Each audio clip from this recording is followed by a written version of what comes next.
A school district bans transgender athletes with a promise not to invade students' privacy as it investigates their gender. There are ways to know which students are boys and which students are girls. President Trump's pledge to free a friend from prison in Colorado runs into reality. Well, I think it's all political theater, basically. And we catch Coloradans on the first leg of the 999 challenge to ask our favorite Friday question. My good news is I got to stay at my friend's mountain house last night, and we're skiing today on this beautiful Friday. That's tonight on Next. The group that oversees high school sports in Colorado says it's not going to get involved in the debate over transgender athletes. CHSAA says it'll leave policies to individual school districts. Well, now there's one that has banned transgender athletes from girls' sports. But our Spencer Soyser found that district pretty hesitant to say exactly how it plans to identify and then block specific children from participating.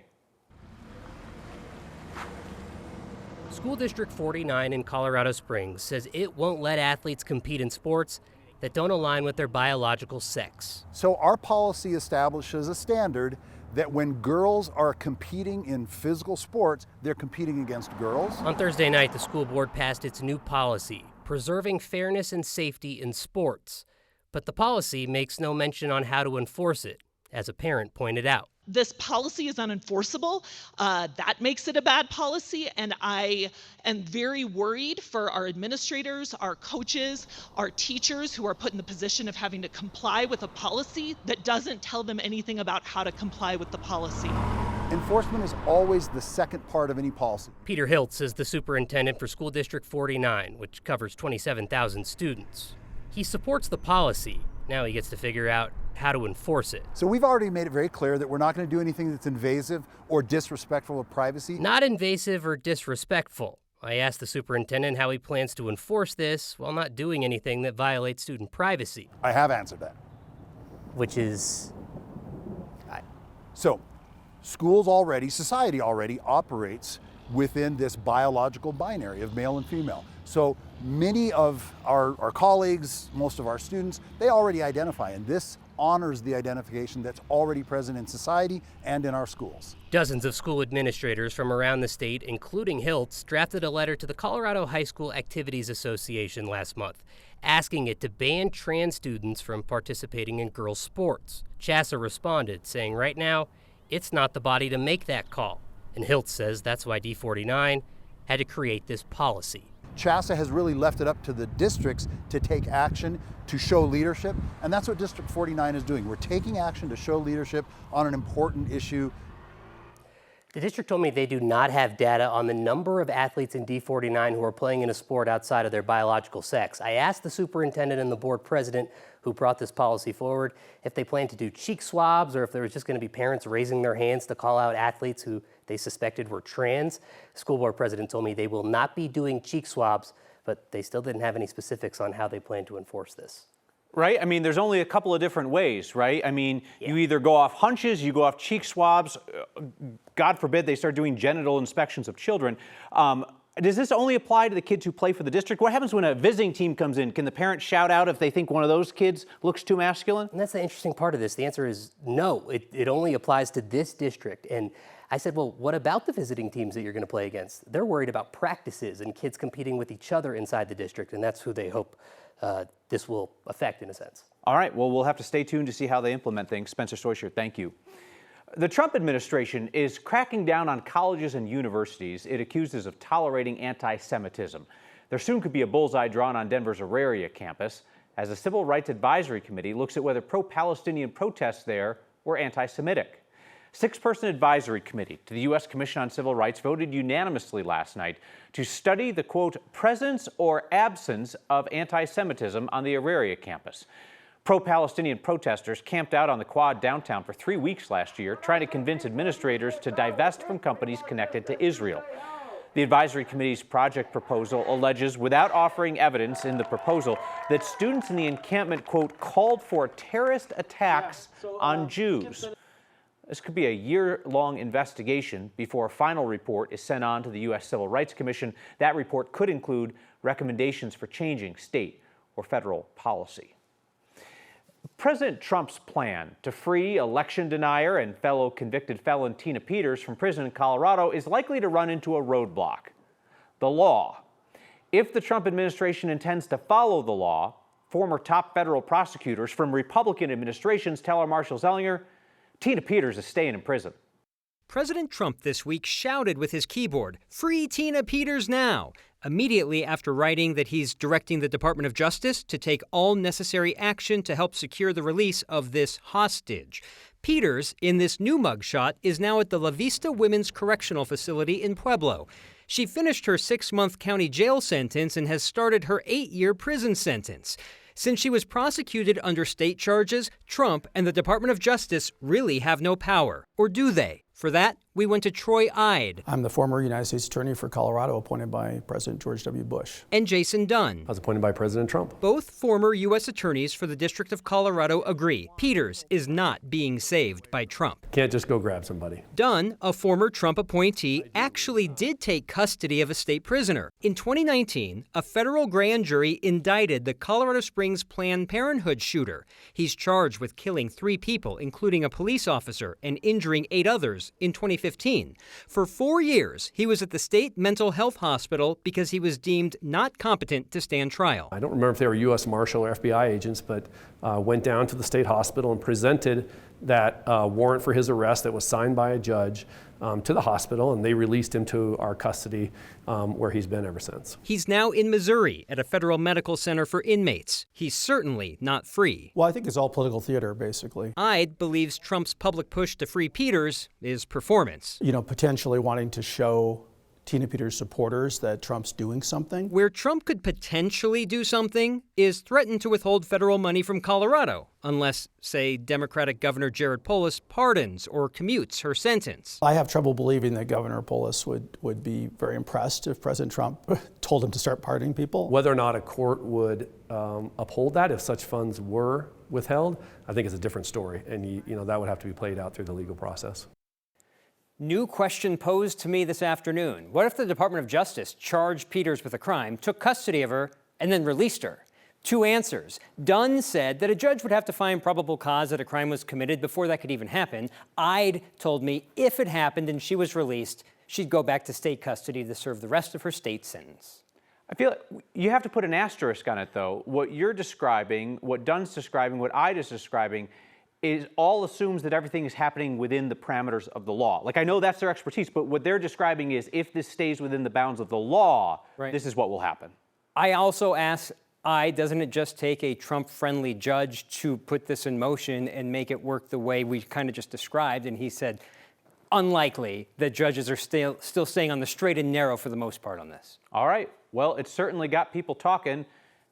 People are watching. We'll keep folks appraised of where Tina Peters heads next. Marshall Zellinger, thank you. An Aurora police officer is out of the hospital tonight after being injured in a collision this morning. Second time that a car chase in Aurora has resulted in somebody getting injured since APD authorized more police pursuits back in March. Today, APD told us that it could not tell us how many of those increased chases have been successful. APD says one of its officers was attempting to join a chase of a stolen truck this morning and hit a car that wasn't involved near Buckley and Dartmouth. The driver of the car was not hurt. The officer did go to the hospital with minor injuries. APD says the driver of the stolen truck got away. Aurora officers have been in 28 car chases since March, when the department expanded their policy to allow officers to begin chasing drivers they suspected of driving under the influence or driving a stolen vehicle. At the time, Aurora Police Chief Todd Chamberlain admitted that there was risk attached to more chases, but said it was necessary to deter criminals. He said they were taking advantage of prior restrictions on police chases. When that officer would flip on that light, those people would accelerate away, and the officer would turn off the lights and continue about his or her business for that day. It became general knowledge that people knew, hey, if I'm in a stolen car, Aurora Police Department is not going to chase me. Since that policy was updated, one other driver has been injured in a chase. APD says that driver shot at officers during a chase before a pit maneuver was used to roll his truck in late March. APD said it could not tell us how many of the suspects in those 28 pursuits got away, like this morning's driver did. They said they're working on better tracking that.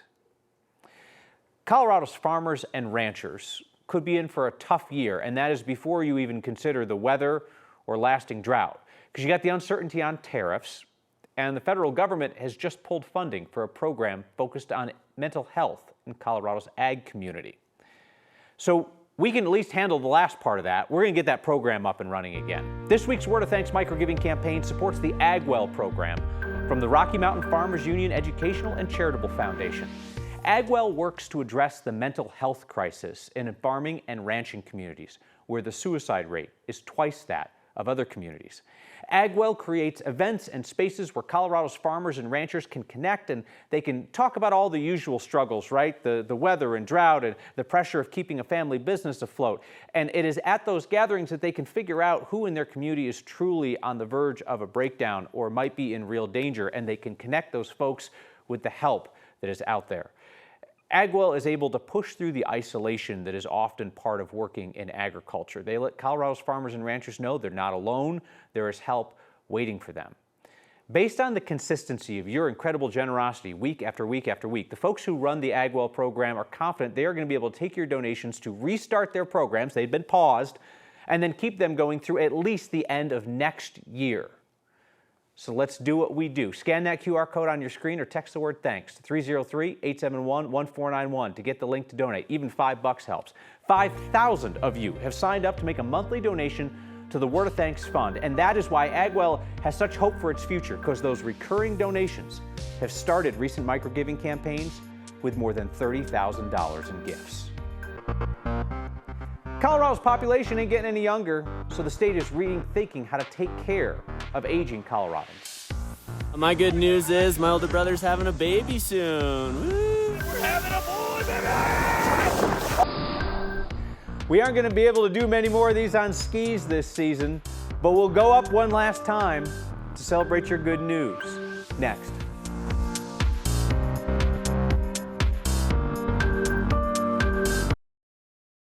As Colorado's population grows older, the state's working on a plan to make sure that those folks are well taken care of in the coming years. Colorado's historically had a younger population than many states, but as of this moment, our state has more people older than the age of 60 than younger than 18. So back in the 1970s and 80s, a lot of people in their 20s and 30s moved to Colorado. Now those folks are getting older, like the people in these stock images. And Colorado lacks the programs and services needed to support an older population. Under a law passed in 2022, the state's putting together a 10-year plan to address needs like healthcare, transportation, housing. The state's senior specialist on aging says the first hurdle is getting buy-in from the public and private sector, since the senior population is often ignored.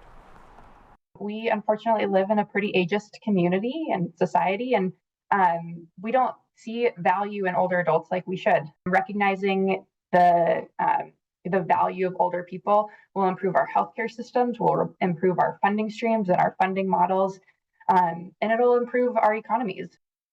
This problem is not going to go anywhere anytime soon. The study says the state's population is expected to continue growing proportionately older, weighted toward that end, due to longer life expectancy and shifting demographics.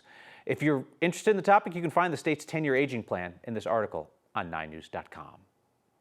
Let's chat with meteorologist Corey Reppenhagen, looking dapper today in the three-piece suit. Brother, you look fantastic, but I know next viewers will write in to say that all this indoor work has domesticated you. Yeah, that's right. You know, that's kind of the point, because it's become kind of normal that I decorate my neck now. So oh, man. I had to shock the house somehow. Yeah. You know? Don't worry, I'll get out of this cage soon, Kyle. Take a look at the forecast for tomorrow. Nothing but sunshine across the Denver metro area, getting those temperatures up there close to 80 degrees. And much of the area is going to be in the same boat here. Look at Vail, Frisco, 68 degrees. Super warm day up in the mountains as well. Take a look at the Northeast Plains. Here's the forecast for Sunday. Even warmer, middle 80s to upper 80s across the Northeast Plains, and another warm day in the mountains. So that snow is going to really start to melt, especially the stuff that we just got, which is a lot easier to melt. The weather pattern, the high pressure that's keeping us warm and dry is going to last about 4 days. So through the day on Tuesday, and that's when our next storm system will come into the area here. So that will drop the temperatures a little bit, maybe a little mountain snow above 10,000 feet, and also looking for some strong to severe storms with this system here. That would be Tuesday and Wednesday. If you look at your 7-day forecast here, you can see the temperatures just rising up here. The warmest day that we've had in Denver so far this year is 86 degrees. That was back on April the 12th. We're going to be in this zone. I don't know if you're ready for 90s yet, but we could come close on Tuesday. Our average first 90 is June the 10th. And then you see the impact of that next storm system keeping our temperatures down there near 70 with some afternoon chances for some showers. We are headed into weekend.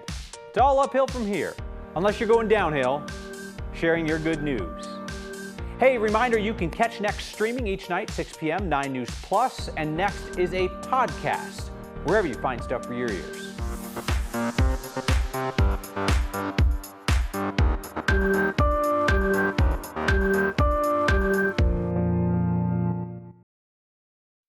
You ever do that 9-9-9 challenge where you do 9 ski runs, 9 holes of golf, 9 innings of baseball? Sounds cool. I can't do it because I don't golf and the Rockies.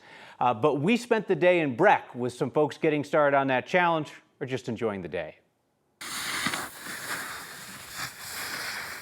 It's a beautiful day. It's closing weekend. We got the jorts on. Zach is rocking them best. You want to get them higher? For you? You want some more thigh? Date my wife? We're gonna have a boy. Let's go! My good news is that I get to ski with friends today and celebrate Mother's Day with a best friend and our kids. My good news is that I took a sick day at work and I'm here enjoying the snow in Colorado, so that's great. Does your boss know you're here? No. I hope he doesn't. My good news is that I'm missing school today and I get to skip off of school at Soaring Hawk and I get to ski with my family and friends. My good news is my older brother's having a baby soon. My good news today is we're out here, we're doing the 9, 9, and 9. We got 9 runs, 9 holes of golf, 9 innings at the Rockies. My good news is that I'm in Colorado and having the best of the time this weekend. Number 999, we're having a boy, baby! My good news is beautiful day, 9-9-9. My good news is that we're skiing and the snow's pretty good for the middle of spring. My good news is I got to stay at my friend's mountain house last night and we're skiing today on this beautiful Friday. Freaking right, buddy!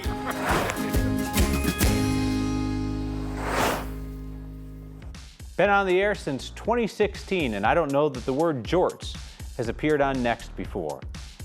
As a mighty white thigh. We're back with your feedback next.